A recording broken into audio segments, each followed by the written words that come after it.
председателе. Почитувана министерка, ви благодарам за одговорот. Прашањето беше за децата, за инклузијата на децата во градинки, поставено уште во мај месец, потоа го поставив усно и добив одговор.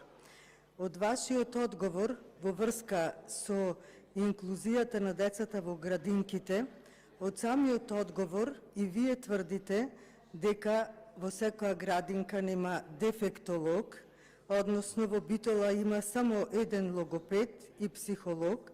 Вашиот одговор е даден во некое идно време, демек ќе видиме кога на децата ќе му се усреќи да имаат вработено дефектолог, бидејќи сега во моментот тоа го нема.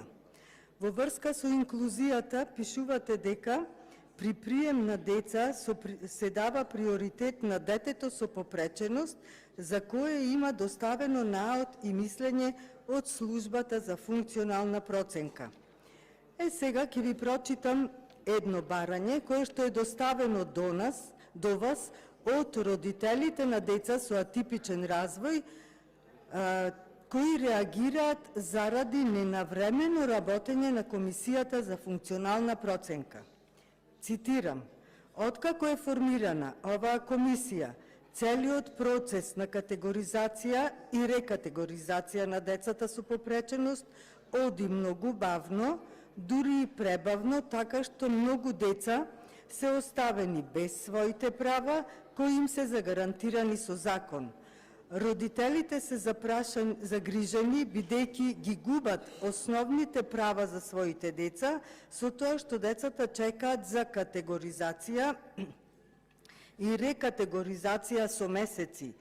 Тие што се за рекатегоризација го губат посебниот додаток заради каснење со самата рекатегоризација. Кога се планира да почнат комисиите да работат непрекинато во текот на цела година? Комисијата е должна да работи непрекинато. Потребно е да се возможи остварување на правата на децата. Нашата држава се уште кубури со детски невролози, детски психијатри, детски генетичари, има само по еден на клиниките, така да невозможна мисија е да се запише дете со атипичен развој во градинка. Заради сите овие проблеми носите закони, меѓутоа тешко се имплементираат во пракса.